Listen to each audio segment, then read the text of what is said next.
They said his name was Jonas, the crippled blacksmith with a twisted leg and a face the fire had already claimed.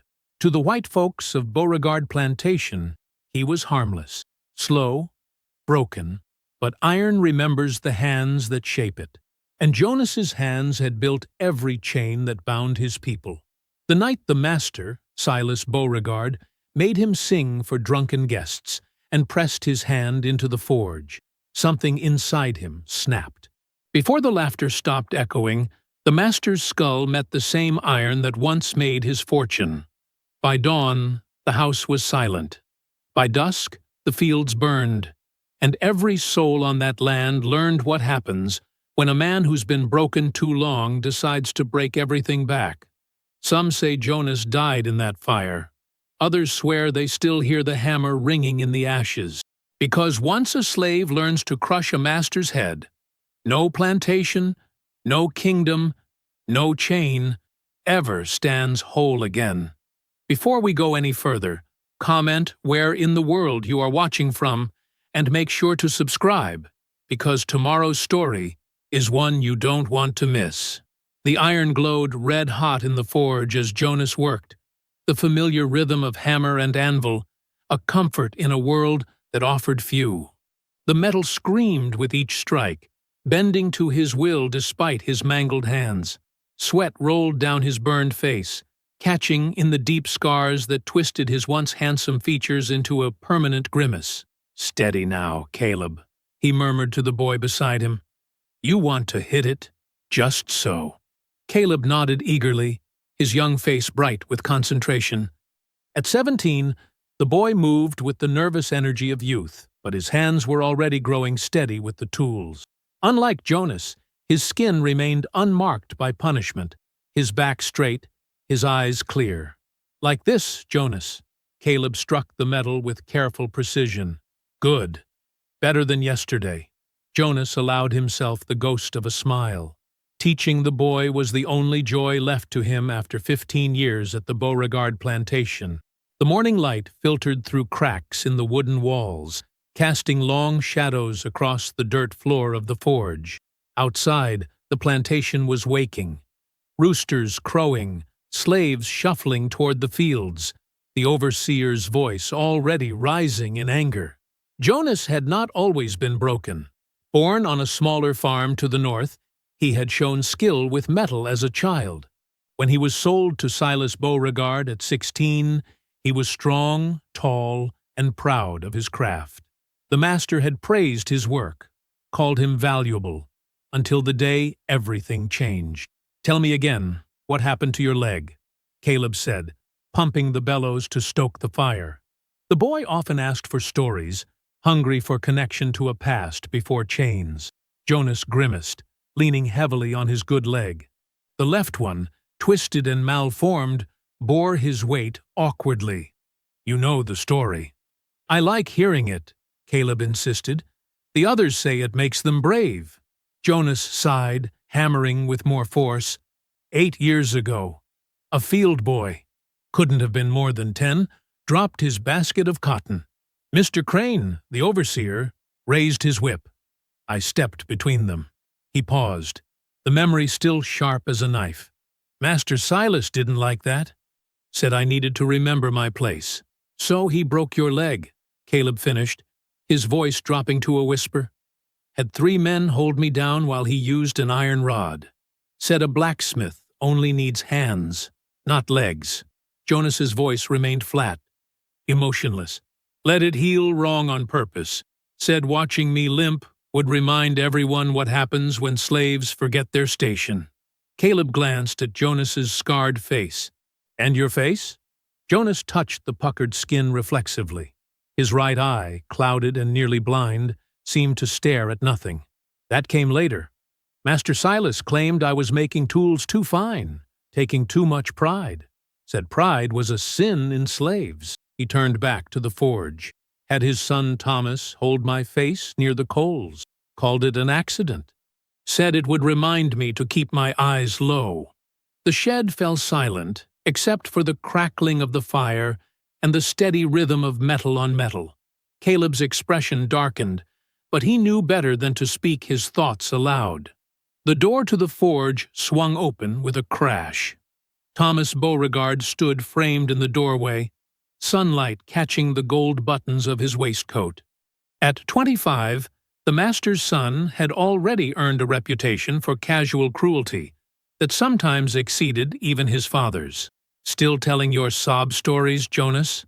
Thomas smirked, twirling his walking stick. "Father needs new shackles. Make them strong this time. The last batch had weak links." Jonas nodded without looking up. "Yes, Master Thomas. They're bringing in those runaways they caught by the river. Need them secured before nightfall." Thomas kicked at a pile of scrap metal. "One of them gave the dogs quite a chase. Father's going to make an example of him at sunset." Jonas's hammer hesitated for just a moment. "How many, sir?" "5. Including that troublemaker who belongs to your cousin." Thomas's smile was cruel. "Solomon, I believe." "Father's particularly interested in making him regret his escape." Cold dread washed through Jonas's chest. Solomon, Mary's husband. The man had talked of freedom for years, but Jonas never thought he would attempt to run. As if summoned by the thought, the sound of chains rattled outside. Jonas limped to the doorway, Caleb at his heels. A group of men, bloody and beaten, shuffled past under guard. At the rear, barely able to walk, was Solomon. His back was a mass of open wounds, his face swollen beyond recognition. Only his eyes, meeting Jonas's for a brief moment, confirmed his identity. "Get to work," Thomas ordered. "Those shackles won't forge themselves."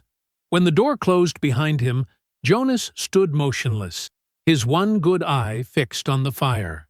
In the flames, he saw Solomon's broken body, Mary's inevitable grief, the endless cycle of pain that defined their existence. "Caleb," he said quietly, "fetch more water. We have work to do." The boy obeyed, but hesitated at the door. "Jonas, what they did to Solomon. Iron shouldn't be for chains," Jonas murmured, more to himself than to the boy. That night, after Caleb had gone to the slave quarters, Jonas remained in the forge. Outside, across the dark fields, the screams of whipped men echoed. Solomon's voice was among them, growing weaker with each lash. The overseer's torchlight flickered in the distance like dying stars as Jonas limped to the doorway. In his scarred hand, he clutched a small piece of half-cooled iron, still warm from the forge. "Ain't no chain forever," he whispered to himself, his burned face illuminated by moonlight. The Beauregard mansion gleamed with candlelight, its windows blazing against the Louisiana night. Inside, crystal glasses clinked, and fine china rattled as servants moved silently through the grand dining room. The air hung heavy with the scent of roasted duck, sweet potatoes, and the sickly sweet perfume of the plantation wives. Jonas stood in the shadows of the kitchen doorway, his twisted leg aching after a day at the forge. The master had ordered all available hands to serve tonight's gathering, even the blacksmith.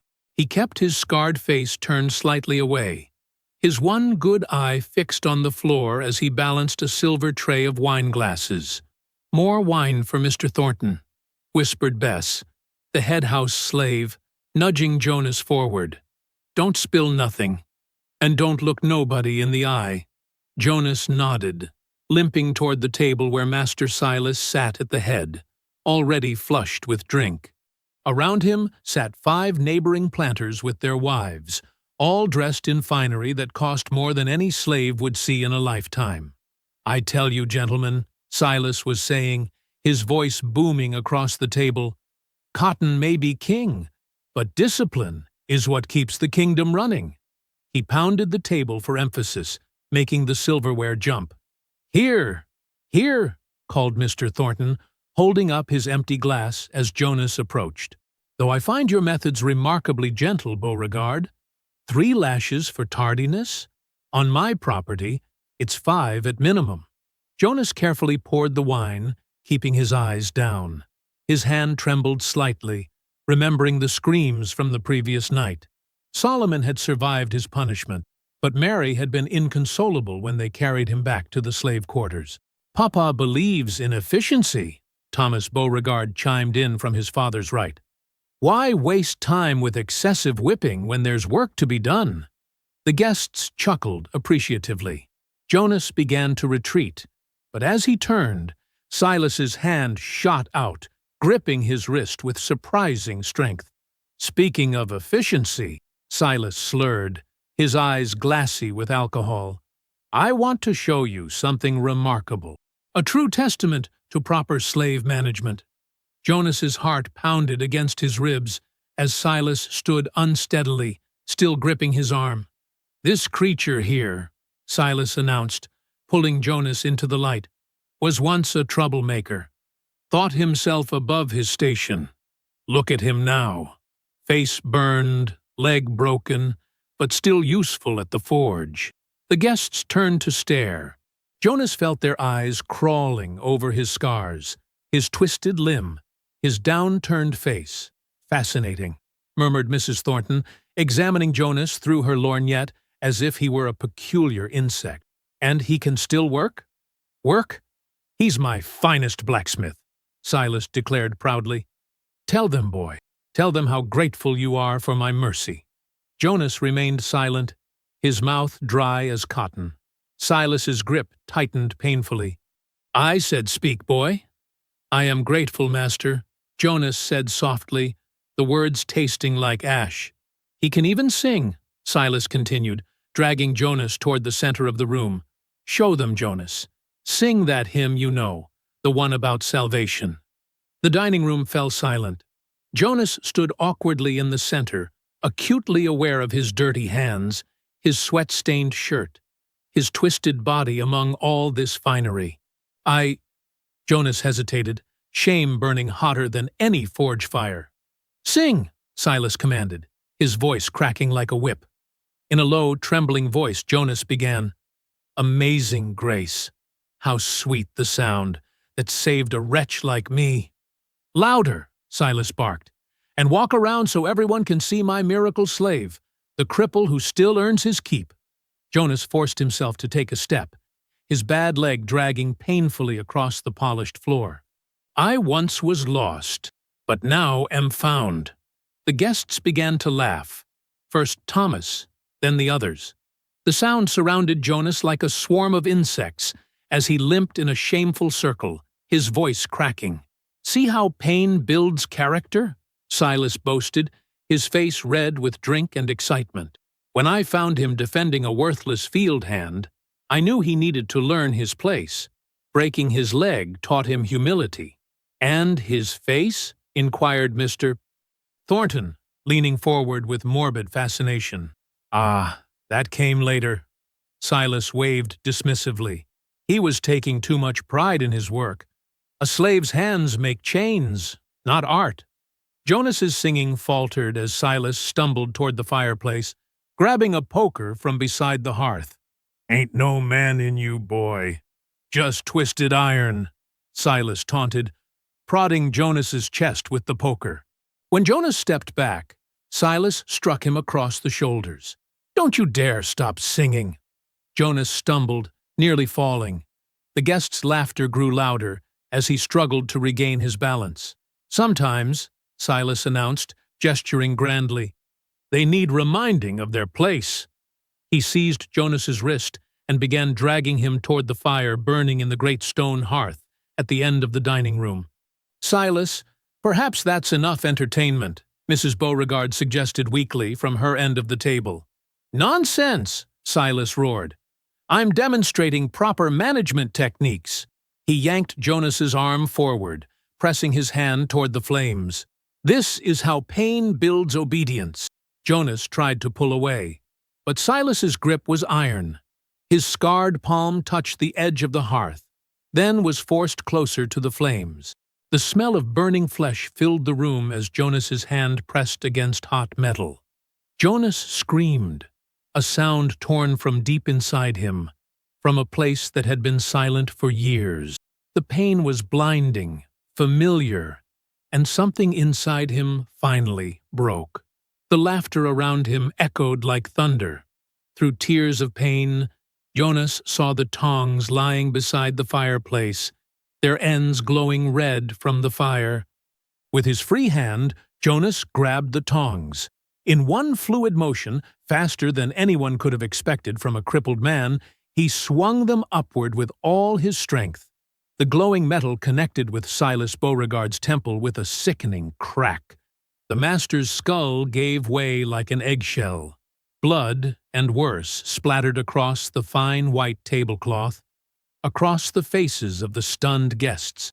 Silas's body jerked once, then collapsed to the floor, his eyes wide and empty, a look of surprise frozen on his face. The laughter stopped. Screams replaced it. High, terrified sounds from the women, shouts of alarm from the men. Thomas leapt to his feet, his face drained of color. The other slaves stood frozen, horror and disbelief on their faces. But Jonas didn't move. He stood over Silas's body, the bloody tongs still clutched in his burned hand, watching as the master's blood pooled on the polished wood floor. The dining room fell into an eerie silence, the kind that feels like the world holding its breath. Silence hung in the air for only a heartbeat before the dining room erupted into chaos. Women screamed, men shouted, chairs scraped against wood as guests scrambled away from the bloody scene.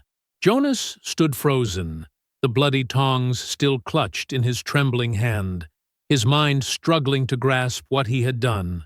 Master Silas lay at his feet, skull crushed, blood pooling beneath his head like a terrible halo. The same man who had broken Jonas's body over years now lay broken himself. Time seemed to slow as Jonas stared at his handiwork, a strange calmness washing over him despite the pandemonium. Thomas Beauregard's voice cut through the noise. "Kill him! Someone killed the slave!" 2 house servants had already fled. The butler cowered in the corner.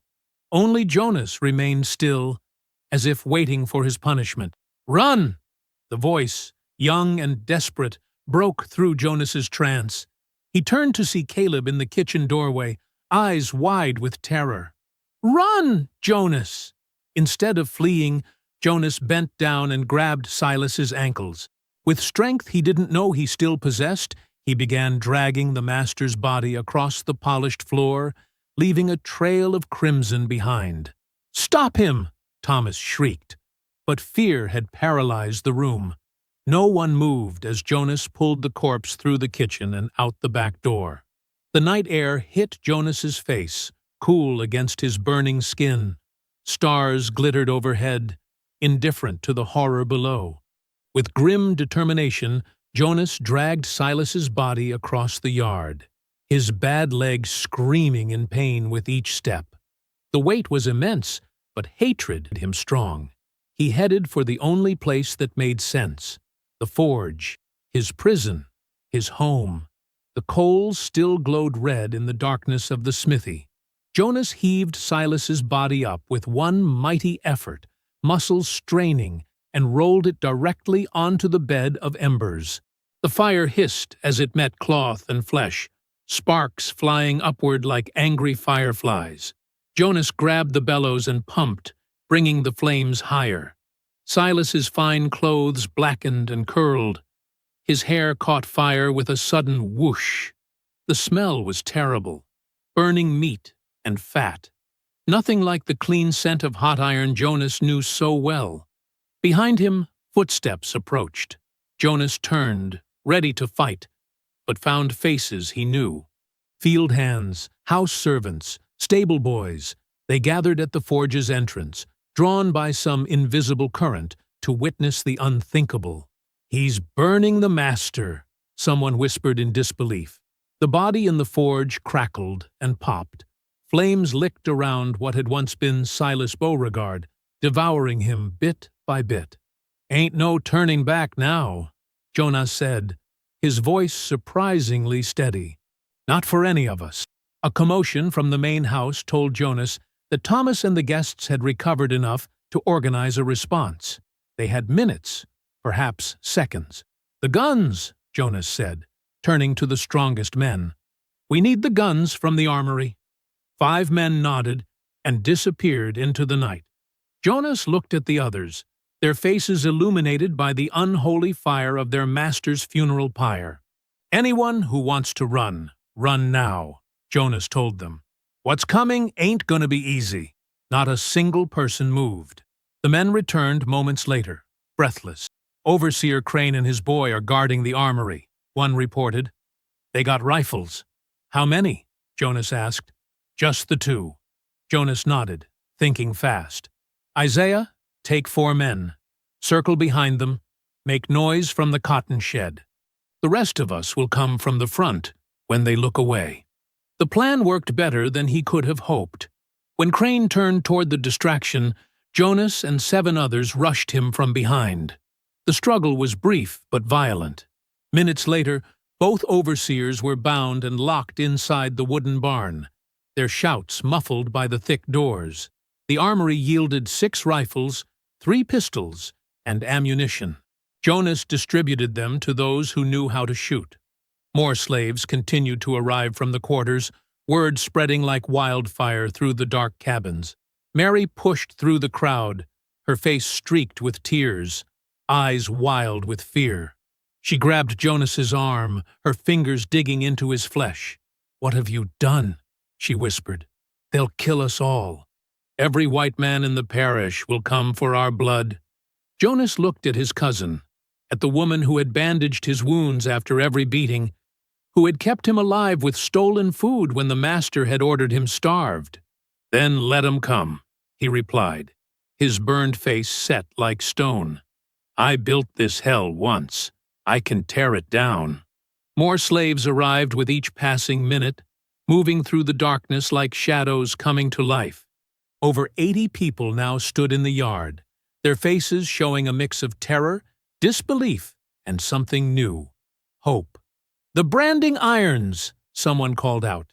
"Let's destroy them first." Jonas nodded. The iron stamps used to mark human flesh with Beauregard's initials were kept in a special chest in the forge.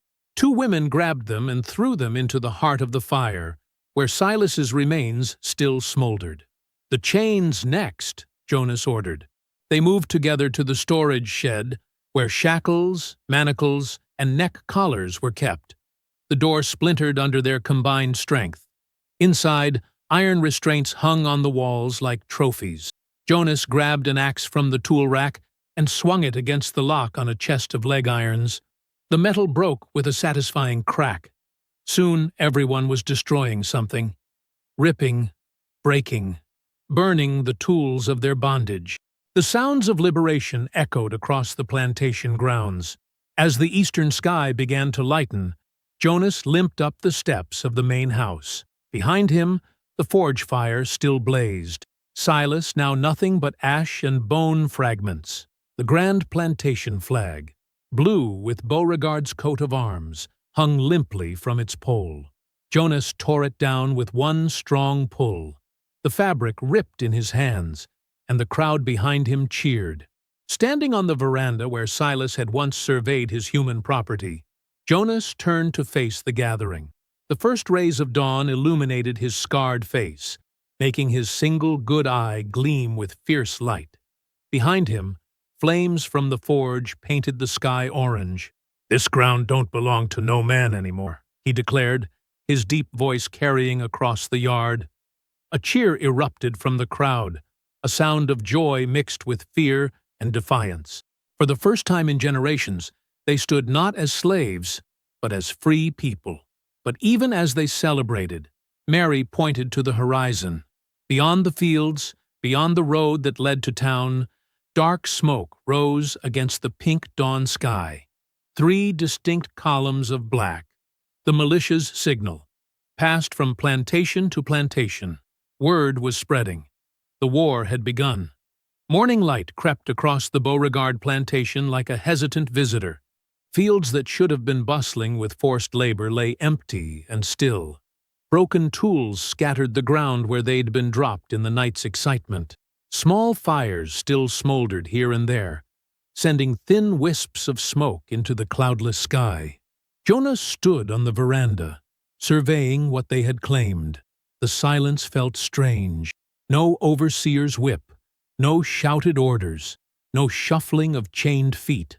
For the first time in memory, the plantation breathed free air. But freedom brought its own troubles. "We need order," Jonas announced to the gathered crowd. Nearly 100 people stood before him, their faces showing a mix of exhaustion, fear, and wonder. "They'll come for us soon. We need to be ready." He began assigning tasks, his deep voice carrying across the yard. "Isaiah, take 10 men to guard the main gate. No one comes in or out without word from me." Isaiah nodded, selecting his team from the strongest field hands. "Rebecca, your girls know healing. Set up in the kitchen house for the wounded." The older woman nodded, already directing younger women to gather supplies. "Moses, take anyone who can shoot to the north field. Practice with those rifles. Make every bullet count." One by one, Jonas transformed a scattered group of frightened slaves into an organized resistance. His burned face and twisted leg might have made him look weak to their former masters, but here his calm voice carried the weight of command. Caleb stayed close to Jonas's side, his young face serious, but eyes bright with purpose.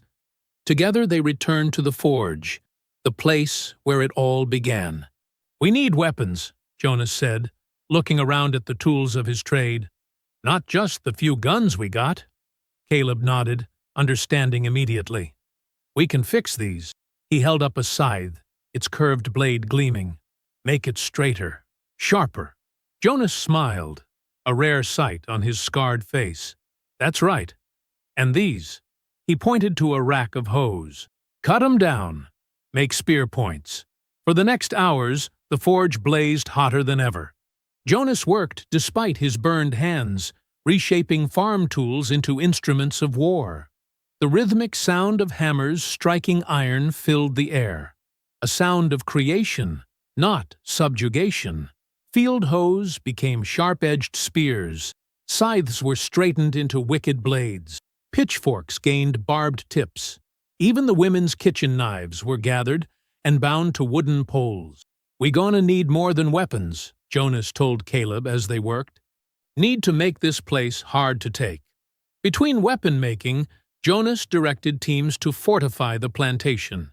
The manor house became their citadel. Furniture was pushed against windows. Heavy tables formed barricades behind doors. Jonas himself melted down decorative ironwork from the garden, reforming it into bars and brackets to reinforce the main entrances. By midday, a different kind of order had emerged on the plantation. Guards stood at all approaches. Women moved purposefully, carrying food and water to the workers. Children gathered stones to use as missiles. Everyone had a task. Everyone had purpose. In a quiet moment, Jonas limped out to where several men were digging graves behind the slave quarters. "Who we burying?" he asked, watching them work. "Old Tom," one digger answered. "His heart gave out during the night. Too much excitement, I reckon. And Sarah's baby, that was born dead last week." The man paused, leaning on his shovel. "Figured they deserve proper rest. Now that we free." Jonas nodded, something tightening in his throat. Even in their desperate situation, they remembered their dead. They remembered to be human. Nearby, another team was breaking open a small wooden structure, the cage where troublesome slaves had been confined as punishment. Inside, 2 men blinked in the sudden light, their bodies thin from weeks of near starvation. "You're free now," someone told them. "Master's dead. We all free." The dazed men wept as they were helped into the open air. Jonas watched all this, his face impassive but his heart full of something he couldn't name. Pride, perhaps, or maybe just the terrible weight of responsibility. He returned to the blacksmith shop, where Mary waited with clean cloths and a pot of grease mixed with herbs. "Let me see those hands," she ordered, her voice brooking no argument, despite Jonas being the rebellion's leader. Jonas reluctantly held out his burned palms. The skin was red and blistered where Silas had pressed them against hot metal the night before. "You're working too hard," Mary scolded as she gently spread the cooling salve over his wounds. "How you gonna fight if these hands get infected?" "Got no choice," Jonas replied. "Everyone's looking to me now." Mary wrapped clean strips of cloth around his palms, her movements precise. "This can't last, Jonas," she said quietly, not meeting his eyes. "You know that, don't you? They'll bring an army against us." Jonas stared at his bandaged hands. "Maybe, but we'll hold as long as we can." "And then what?" Mary pressed. "You think they'll show mercy after what we done?" "We'll hold till God decides whose hands are clean," Jonas answered simply. "Till then, we fight." Mary sighed, tying off the last bandage. "I'm afraid for us all." "Fear don't matter anymore," Jonas said. "Not now." As the sun began to sink toward the horizon, Jonas returned to the veranda. The day's work had transformed the plantation. Watchfires were being lit at strategic points around the property. Armed guards patrolled the perimeter. The big house, once a symbol of their oppression, now served as their fortress. The sunset painted the sky in violent reds and golds when a distant horn sounded from the road. The clear notes hung in the air like a promise, or a threat. Caleb appeared at Jonas's side, his young face solemn in the fading light. "Riders coming," he said, pointing toward the eastern road. Jonas squinted his good eye. In the distance, shapes moved against the darkening sky. Horses and men, dozens of them, forming a line at the edge of the plantation's fields. Torches flared to life among them, burning points of light like fallen stars. "They comin'," Caleb whispered, his voice tight with fear. Jonas gripped his hammer, the tool that had built countless items for the master's comfort, the weapon that had ended the master's life.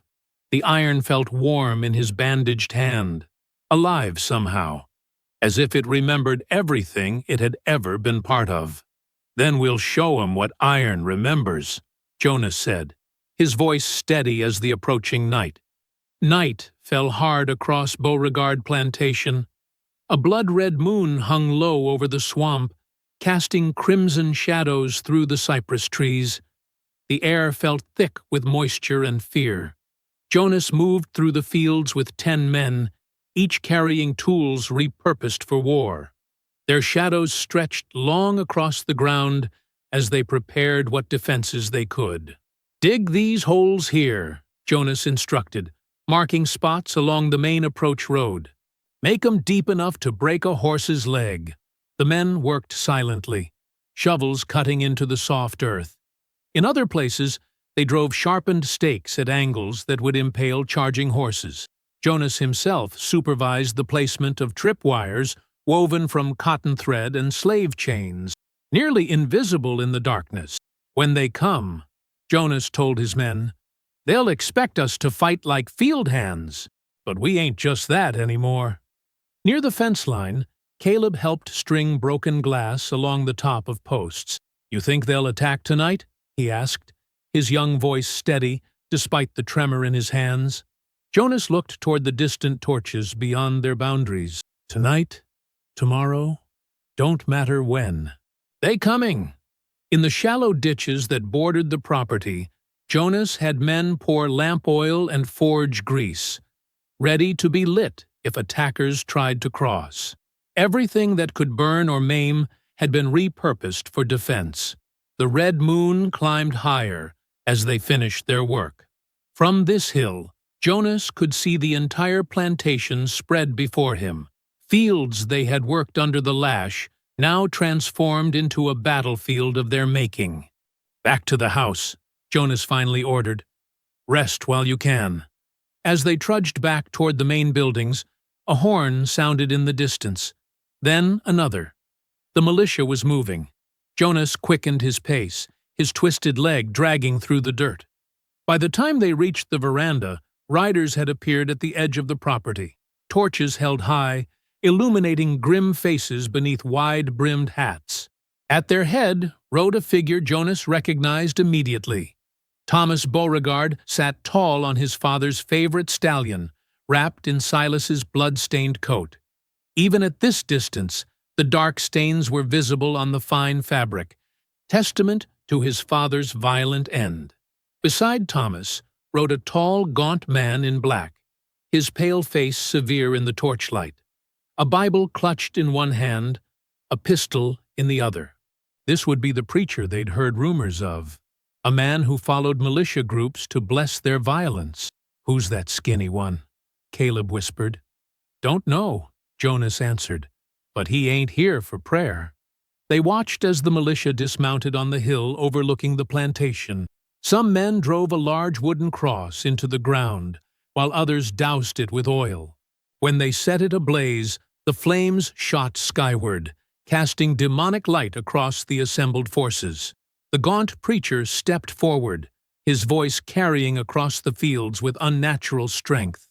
"Hear the word of the Lord," he called. "For I am Ezekiel Frost, his humble servant, come to wash sin with fire." The assembled militiamen responded with a chorus of amens and praise be. "These heathens have violated God's order," Frost continued, gesturing toward the plantation with his Bible. "They have murdered their rightful master and defied the natural law. The Lord demands their blood in payment." Thomas Beauregard stepped forward, drawing his father's sword. "Surrender the murderers by dawn, and the rest may receive mercy," he shouted. "Resist, and none shall live to see another sunset." Jonas gripped the veranda railing, his knuckles white beneath the bandages. "They talk big from a distance," he muttered. As if hearing his challenge, a group of mounted men broke from the main force, charging toward the plantation's gates. 10 riders, whooping and firing pistols into the air, raced down the road. "Here they come," Jonas said calmly. "Let's see how they like our welcome." The riders never reached the gate. The first horse hit a hidden pit and went down screaming, throwing its rider headfirst into the dirt. 2 more triggered the tripwires, stumbling and tangling together in a heap of thrashing limbs. Another impaled itself on the hidden stakes, its agonized shriek cutting through the night. The remaining riders pulled up short, confused and disoriented. From the plantation walls, several freed slaves opened fire with the captured rifles. Their aim was poor, but the sound alone scattered the attackers. The militia retreated, dragging their wounded back toward the burning cross on the hill. Even at this distance, Jonas could see Thomas Beauregard's face contorted with rage. "They'll think twice now," Caleb said, a hint of pride in his voice. "For tonight," Jonas cautioned. "Tomorrow, they'll come smarter." As the defenders celebrated this small victory, a shadow moved quietly along the western fence line. Hester, a house servant known for her soft voice and nervous manner, crept along the perimeter. Her thin hands trembled as she tucked a folded paper beneath a loose board. She glanced back toward the big house, fear evident in her eyes. Her 2 young children had been kept at a neighboring plantation as collateral for her good behavior. Now, she placed their lives above the collective struggle, writing, "I can open the west gate tomorrow night.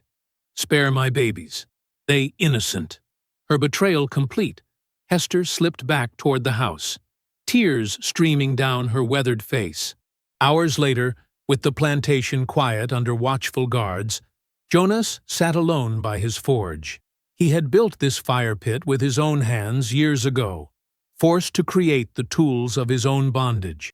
Now it served as the heart of their resistance. The iron in the forge glowed molten red, bubbling and shifting like something alive. Jonas stared into its depths, seeing his reflection wavering in the liquid metal. The fire's glow distorted his features, his burned face and good side merging in the rippling surface. Half man, half monster, the face looked back at him. Jonas touched his scarred cheek, feeling the rough texture where smooth skin had once been. "Ain't sure which one they fear more," he muttered to the empty forge. The man who could create, or the monster their cruelty had shaped. The red moon continued its journey across the night sky, casting its bloody light over a plantation transformed by rebellion and the promise of violence to come. Morning brought a heavy gray sky to Beauregard Plantation. Thunder rolled in the distance, promising a storm that would turn the fields to mud. Inside the barricaded manor house, the freed slaves gathered in what had once been the grand dining hall, the same room where Silas Beauregard had breathed his last. They ate cold biscuits and dried meat, rationing carefully what remained in the storerooms. No one spoke much. The brief victory of the previous night had given way to the cold reality of their situation. They were trapped, surrounded, and outnumbered. Jonas sat at the head of the long oak table, not from pride, but practicality. His injured leg needed the space. He watched his people eat, noting the fear in some eyes, determination in others. The children huddled close to their parents, sensing the tension that filled the air. "Storm coming," Mary said, joining Jonas with a cup of water. "Might slow them down a bit." Jonas nodded, his scarred face grim. "Or give 'em cover." "Can't see well in rain." Across the room, Caleb swept the floor, a habit he couldn't seem to break despite their changed circumstance. As he pushed his broom beneath a side table, something caught his eye. A small torn scrap of paper, half hidden in the shadows. He picked it up, frowning at the partial message written in shaky script. "West Gate tomorrow night." "Jonas!" Caleb called, his young voice suddenly tense. "Think you should see this." Jonas limped over, taking the paper from Caleb's hand. His one good eye narrowed as he read the fragment. "Where'd you find this?" "Just here, under the table." Caleb pointed to the spot. Jonas examined the handwriting, recognition dawning on his weathered face. He knew those careful, uncertain letters.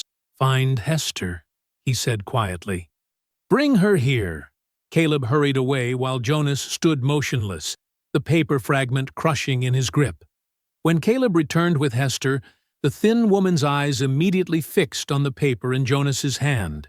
Her face crumpled. "Everyone out!" Jonas ordered the others in the room. "Just for a minute." When they were alone, Jonas placed the torn paper on the table between them. "This your writing, Hester?" She stared at the floor, her hands trembling as they clutched her worn dress. "They got my babies, Jonas," she whispered. "My Esther and little James. They still at Master Wilson's place." "So you wrote to Thomas," Jonas said, his voice flat. "Told him how to get in." Hester collapsed then, falling to her knees, tears streaming down her face. "I had to. Thomas said he'd skin them alive if I didn't help him." Her sobs shook her thin frame. "He sent a messenger yesterday.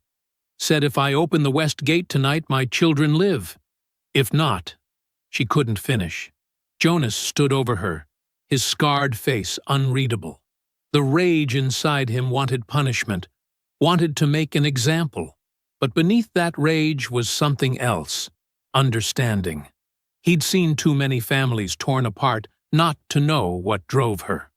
"Get up," he said finally, offering his hand. "Ain't no person here who hasn't had to choose between bad and worse." Hester looked up, confusion replacing her terror. "You? You ain't gonna kill me?" "No." Jonas helped her to her feet. "But I can't trust you now, either." Outside the windows, lightning flashed, illuminating the dark clouds gathering over the plantation. Thunder followed, closer now. The storm was approaching fast. Across the fields, in the militia camp, Thomas Beauregard watched his men prepare for the night's attack. The preacher, Ezekiel Frost, moved among them with a bucket of oil and a Bible. Each man dipped his rifle barrel into the oil as Frost intoned blessing. "The Lord anoints these weapons of righteousness," the preacher declared, his gaunt face lit with fervor. "Each bullet carries his judgment." Thomas smiled thinly. He cared nothing for God's judgment, only his own vengeance. But the preacher's words gave his men courage, and that was useful. "Tonight," Thomas told his lieutenants, "we'll hit them from 3 sides. They'll expect the main force at the front gates again. But we'll send small teams over the east and west walls while they're distracted. What about the woman? One man asked. The one who sent the note? Thomas shrugged. If she opens the gate as promised, spare her. Otherwise, she burns with the rest. Back at the manor, Jonas called everyone to the great hall. Nearly 60 men, women, and children gathered beneath the crystal chandelier that had once symbolized Beauregard, wealth, and power. Now, it illuminated a very different assembly. "We've been betrayed," Jonas announced without preamble. His voice carried to every corner of the room. Someone wrote to Thomas, offering to open the west gate tonight. Murmurs of anger swept through the crowd. Eyes darted suspiciously from face to face. "I know who," Jonas continued, "and they've been dealt with. That gate stays closed." He limped to the center of the room, looking at each face in turn. "They coming again tonight?" Harder this time. Smarter. Thunder punctuated his words, rattling the windows. "But we ready too." The room fell silent as Jonas straightened to his full height, his twisted leg and scarred face somehow making him more imposing, not less. "This land knows our blood," he said, his deep voice resonating through the hall. "Every inch of it watered with our sweat and tears. They think that makes it theirs." He shook his head slowly. "But it makes it ours. And if they come for us again, they'll meet the hands that built their chains." Mary stepped forward. "What about Hester?" "She stays locked in the storeroom," Jonas replied firmly. "Under watch. She betrayed us for her children. I understand why. But understanding ain't the same as forgetting." In her small prison, Hester sat on the floor, her back against the wall. When Jonas had the door locked, she'd whispered through her tears, "I'll make it right, Jonas. Somehow. I swear it." He hadn't answered. The first heavy raindrops began to fall, striking the mansion roof like distant gunfire. On the hill beyond the fields, the rain hissed against the still smoldering cross, sending up wisps of steam. Jonas stood at the window of what had once been Silas Beauregard's study, watching the downpour intensify. "Rain can't wash what's coming," he said quietly to Mary, who stood beside him. A flash of lightning split the sky, illuminating the landscape for one brilliant moment. In that flash, Jonas saw what waited beyond the tree line. Hundreds of torches, shielded from the rain, held by men who would not stop until the plantation ran red with blood. The thunder that followed seemed to shake the very foundations of the house. The cannon's roar split the dawn. Jonas jerked awake on his makeshift bed in the forge, where he'd spent the night rather than sleep in the master's house. The walls shuddered around him. Outside, screams cut through the morning fog. "They're coming!" Caleb burst through the door, rain dripping from his young face. Thomas brought a cannon from the parish militia. Jonas grabbed his hammer and limped outside. Through the mist and drizzle, he saw them. A wall of men advancing across the muddy fields, torches flickering despite the rain. At their center, mounted on a white horse, Thomas Beauregard directed the attack, his father's coat now adorned with military stripes. "Get everyone to their positions," Jonas ordered. "Light the oil trenches." Caleb nodded and ran toward the house, splashing through puddles. The rain had turned the carefully prepared defenses into a soggy mess, but the ditches filled with lamp oil still caught fire when Mary touched them with a torch. A wall of flame rose between the advancing militia and the house. Jonas limped to the main barricade. Behind it, 20 men and women crouched with pitchforks, scythes, and the few precious rifles they'd seized from the overseers. Their faces were grim but determined. "Remember," Jonas called to them, "aim low. They expect us to miss. Don't give 'em that pleasure." The cannon fired again. This time the ball struck the corner of the manor house, sending bricks and splinters flying. Women screamed inside. Children cried. "Hold steady!" Jonas shouted as the militia reached the burning trenches. Some tried to jump across. Others threw wet blankets over the flames to create pathways. "Now!" Jonas yelled. His defenders rose and fired. 5 militiamen fell immediately. Others stumbled back, surprised by the accuracy of the slaves' aim. But there were too many of them. For every man who fell, 3 more charged forward. "Fall back to the house," Jonas ordered, when the first line of attackers breached the trench. Inside the manor, they barricaded the doors with furniture. Jonas directed Caleb to lead the women and children to the back rooms. "If they break through," he told the boy, "take them through the kitchen passage to the swamp." Caleb's young face had aged years in days. "I'm staying with you," he insisted. "I can fight." The doors shuddered under the impact of a battering ram. Wood splintered. Outside, the preacher's voice rose above the din, calling for God's vengeance upon the ungrateful servants who had murdered their rightful master. Jonas positioned his defenders at windows and doorways. "Make every shot count," he told them. "When we run out, we use whatever's at hand." The front door gave way with a crash. Militiamen poured in, firing wildly.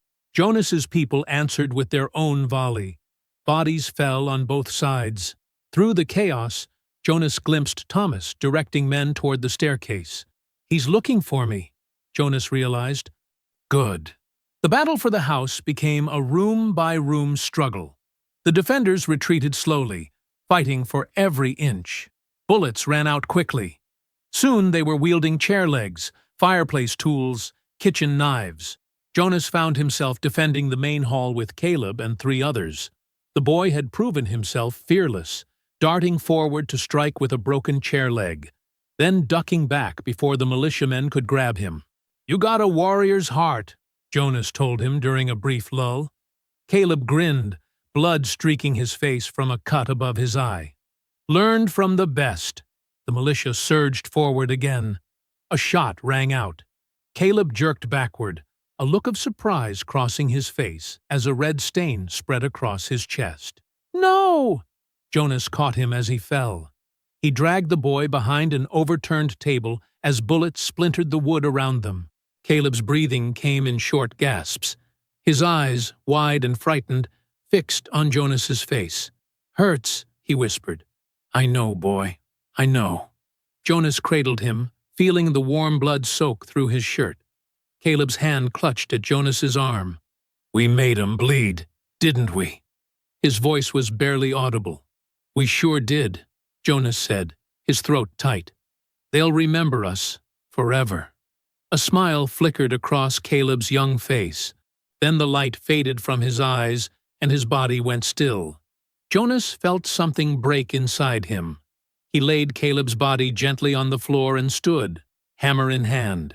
Through the smoke and chaos, he saw Thomas enter the hall, pistol drawn. "There he is!" Thomas shouted.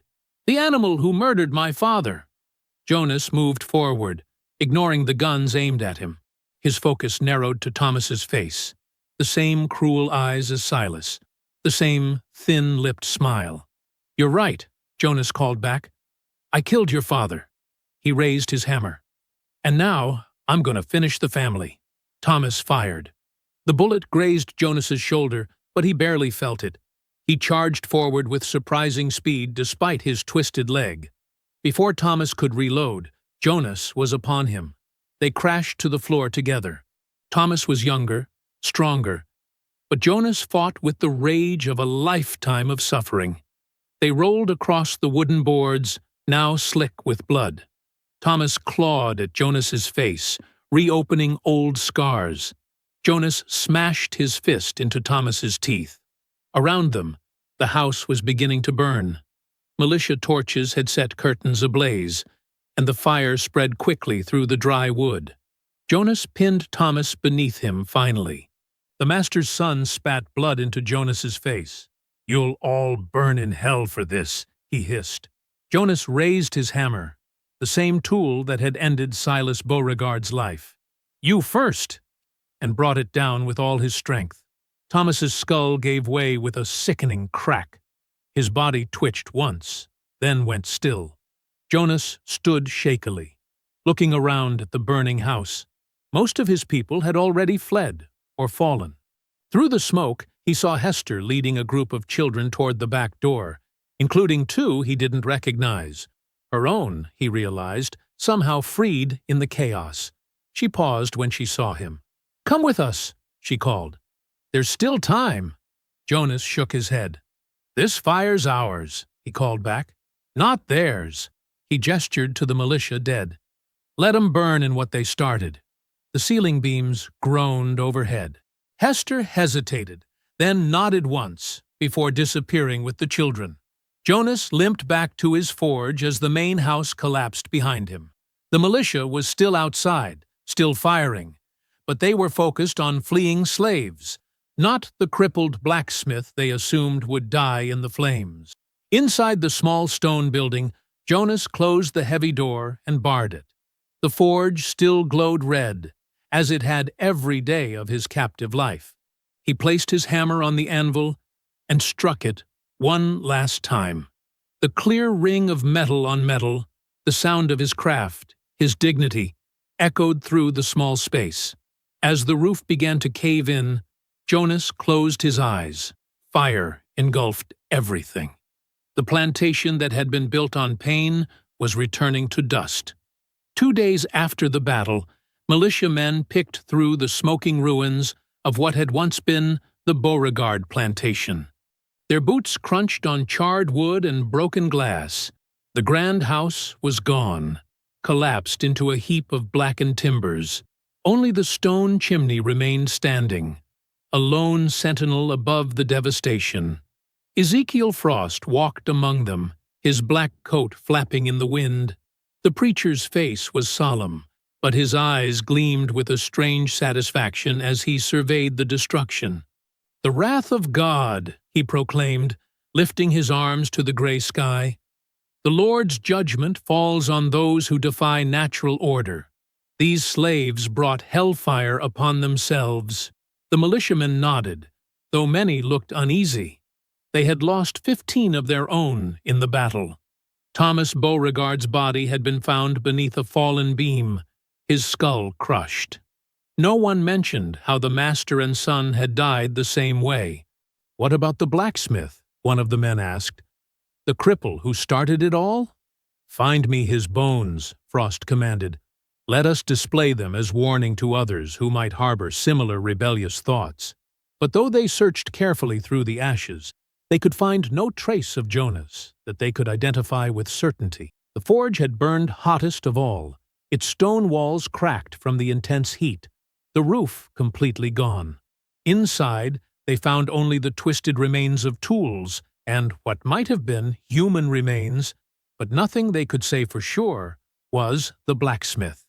"The devil must have claimed his own," Frost declared. As the militia departed, they left 4 men behind to guard the ruins and watch for any returning slaves. These men huddled around small fires at night, jumping at every sound from the surrounding forest. They whispered to each other about strange noises coming from the remains of the forge, the phantom ring of a hammer on anvil echoing in the darkness. "I tell you, I saw something move in there last night," one guard insisted over breakfast, "like a man walking right through the ashes, but he was on fire and didn't burn." "You saw the wind blowing embers," another replied, though his voice trembled. Word spread to the neighboring plantations. In hushed conversations behind the slave quarters, people talked about Jonas, the iron blacksmith who had dared to kill not 1 but 2 masters. "Mary told me she saw him walk straight into the fire," a field hand whispered to others as they planted cotton seeds. "Said he wasn't afraid at all. Fire couldn't hurt him more than life already had." "I heard he forged himself into a spirit," an old woman added. "Now he walks the night with his hammer, looking for cruel masters." Overseers whipped anyone they caught spreading such tales, but the stories continued anyway, traveling from plantation to plantation, growing with each telling. 3 weeks after the rebellion, a pair of northern journalists arrived in the parish. They claimed to be documenting agricultural practices, but were actually gathering stories about slave conditions for abolitionist newspapers. When they heard about the Beauregard uprising, they immediately traveled to see the ruins. The site was abandoned by then, the militia guards having given up their watch. Rain had washed away much of the ash, leaving mud and debris scattered across what had once been manicured lawns. The journalists picked through the rubble, collecting whatever they could find. In what remained of the master's study, they discovered half-burned ledgers and account books. Pages torn from these documents were scattered across the grounds, trampled into the mud. Letters and debt notes showed that Silas Beauregard had been deeply in debt to merchants in New Orleans and banks in the north. His neighboring planters had co-signed many of these loans. "Look at this," one journalist said to the other, holding up a sodden page. Beauregard was operating on borrowed money. These neighboring plantations are all financially connected. "And now that connection is broken," his colleague replied. This wasn't just a slave rebellion, it was economic sabotage.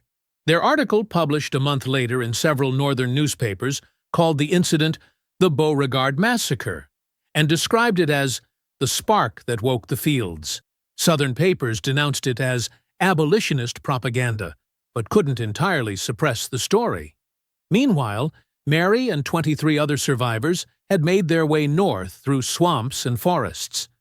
They found refuge with a community of free blacks living on the outskirts of a small town in Missouri.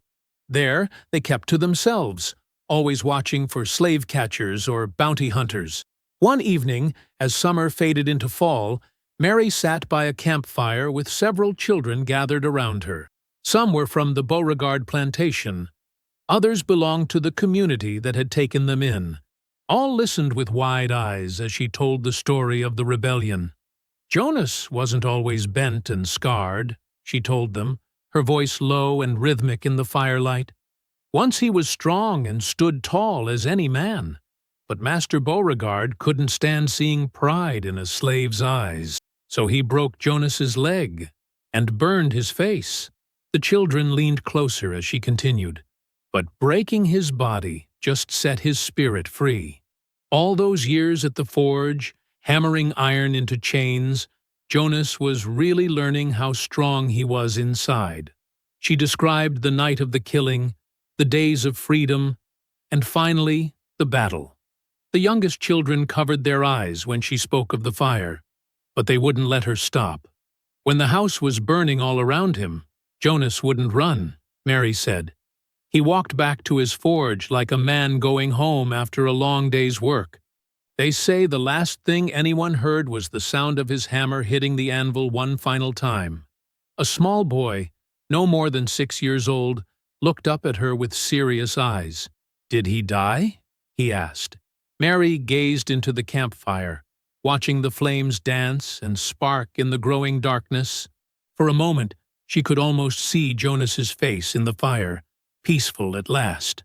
"Fire don't die, child," she said softly. "It just moves on. It sleeps in wood and coal until it's needed again." She pointed to the flames. "See how it jumps from log to log? That's what stories do too. They jump from person to person, keeping memories alive." She touched her heart. "As long as we remember Jonas and what he did, some part of him is still here with us." The children nodded solemnly, understanding in their way. The story of the crippled blacksmith who brought down his master would travel with them wherever they went. A spark carried forward into an uncertain future. Spring 1861. The Louisiana swamps buzzed with insects and whispers of war. 4 months had passed since the burning of the Beauregard plantation, and the landscape had changed. Wild grass grew tall among the ruins, nature reclaiming what man had built. Captain James Wilcox led his company of Union soldiers through the parish, mapping terrain and assessing Southern fortification. The war was young, barely declared, and this deep reconnaissance mission kept them far from established battle lines. "We'll make camp there." Wilcox pointed toward the blackened remains of what had once been one of the grandest plantations in the parish. His lieutenant frowned. "Sir, the men say that place is haunted. The Beauregard ruins." "Superstition," Wilcox replied. Besides, it offers good visibility and a water source nearby. As they approached, Wilcox noticed something unusual. The ruins had become a kind of shrine. Small objects, scraps of cloth, wooden figures, bits of broken chains, had been placed carefully around the collapsed forge. Someone had etched a crude hammer symbol into the remaining stone wall. While the soldiers set up camp, a group of freedmen cautiously approached. Their spokesman, an elderly man with gray-streaked hair, introduced himself as Daniel. "You camping on sacred ground, Captain," he said quietly. "This, where the rebellion started." Wilcox had heard rumors about the Beauregard uprising. "You mean the slave revolt from last winter?" Daniel nodded. "Jonas the blacksmith showed us something important, that chains can be broken." Throughout the evening, Daniel and others shared stories. They spoke of how Jonas's act had rippled outward, giving courage to slaves on neighboring plantations. In the month since the burning, dozens had escaped, slipping away in ones and twos rather than staging dramatic rebellions. They called it walking the iron path, a quiet exodus inspired by the blacksmith's final stand. "It wasn't just the killing that mattered," Daniel explained. "It was what came after." A Union scout named Turner joined them by the fire. He'd been mapping the parish for weeks and had uncovered something interesting. "Found a melted safe in those ruins," Turner reported, pulling out several charred papers. "These survived inside. Looks like Beauregard was deep in debt. Loans co-signed by every major planter in the region." Wilcox examined the documents, promissory notes, letters of credit, bank drafts, all revealing an empire built on borrowed money. When Beauregard died and his plantation burned, it triggered a chain reaction, Turner continued. "The banks called in the loans. 3 neighboring plantations have been abandoned already. Owners couldn't pay their debts." The captain looked thoughtful. "So this blacksmith didn't just kill his master. He destroyed the economic foundation of the entire parish." "Iron breaks what cotton builds," Daniel said softly. Next morning, Wilcox sent riders to nearby plantations, ostensibly to gather intelligence. They returned with reports of chaos. Fields lay untended.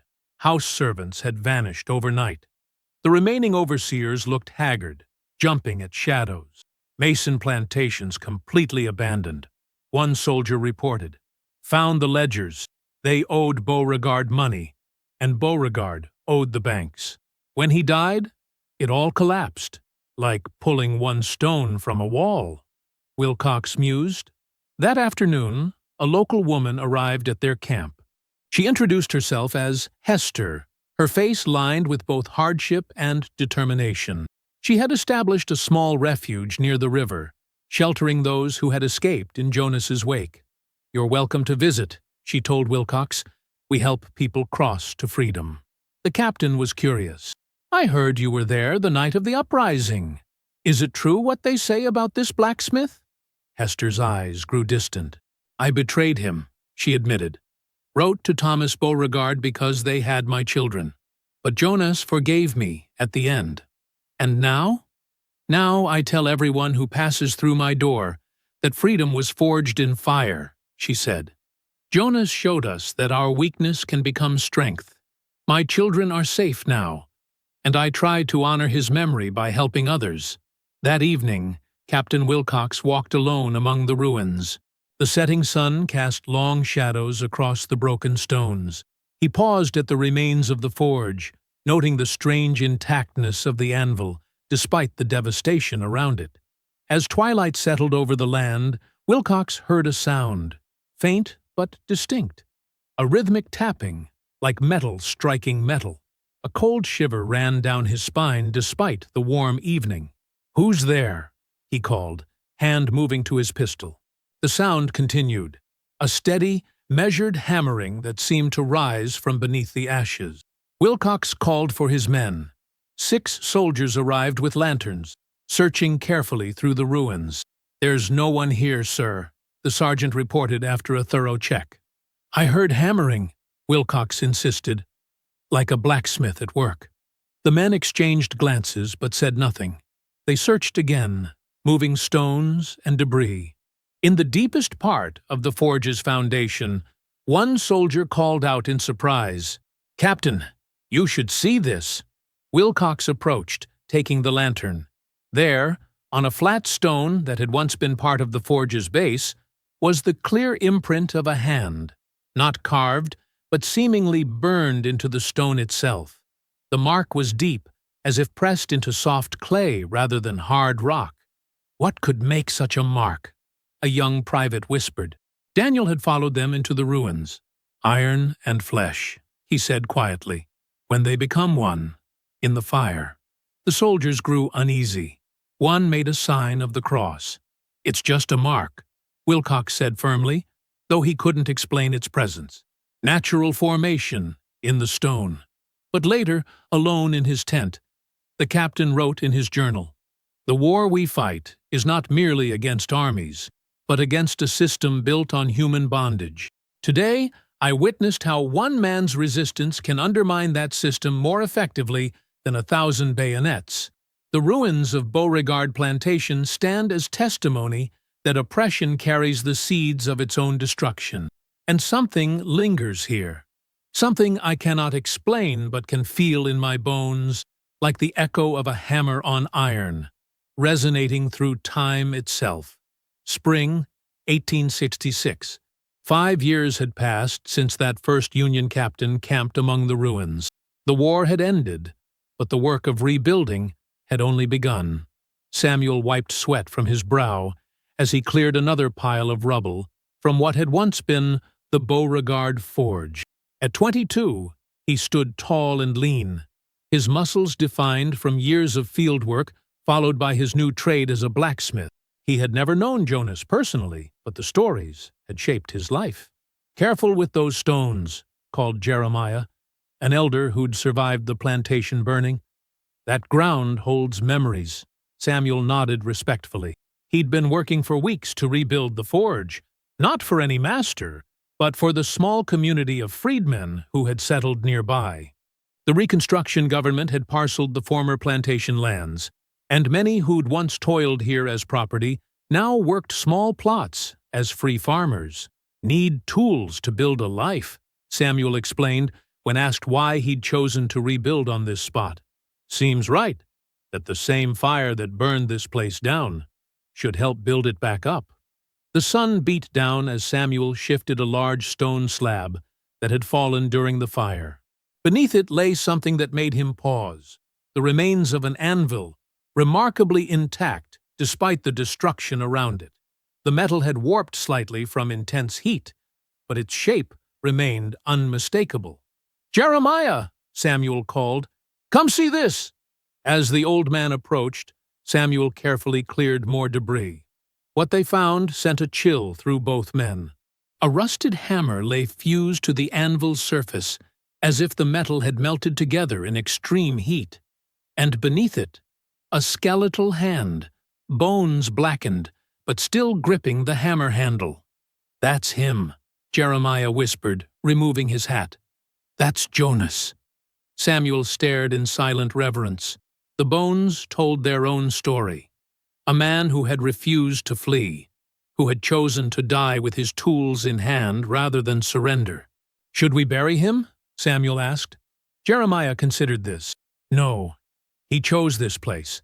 This is his resting ground." He pointed to the wall behind the anvil. "Look there." Samuel moved closer. On a remaining section of stone wall, someone had carved deep letters into the rock. The message was simple but powerful. "No master's head stays whole forever." "Did he write this?" Samuel asked. "Must have." Jeremiah nodded. "Might have been his last act before the fire took him." That evening, as the sun set over the half-rebuilt forge, Samuel made a decision. With careful reverence, he separated the fused hammer from the anvil, leaving the skeletal hand undisturbed. The tool was damaged, but not beyond repair. "What are you doing with that?"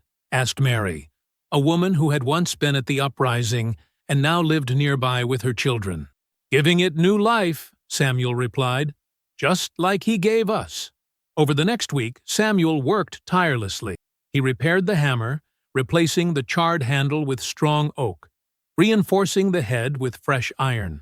The forge itself took shape, stones reset, bellows repaired, a new roof raised above it all. Word spread through the community. People brought bits of iron, old tools, anything that could be melted down and reforged. Children gathered to watch the sparks fly as Samuel worked, his hands moving with growing confidence over the anvil where Jonas had once stood. "You teaching anyone your trade?" Mary asked one afternoon, bringing him a meal of cornbread and stew. Samuel nodded toward a group of children watching from a safe distance. "All of them, if they want to learn, starting with the basics next week." "Good," she said. "Skills give freedom legs to stand on." On the day the forge was officially completed, the community gathered for a small ceremony. Samuel had created something special for the occasion. A bell forged from metal salvaged from the plantation ruins, including a piece of the chains once used to bind slaves. As he hung it beside the forge door, he explained, "This bell won't call anyone to work. It'll ring only when we choose, to celebrate, to warn of danger, or to gather as free people." The oldest members of the community were given the honor of striking the bell first. Its clear tone echoed across fields that now belonged to those who worked them. Later, as most people departed, a young boy of about 7 lingered by the forge, watching Samuel arrange his tools. The child reached for the repaired hammer, his small hands struggling with its weight.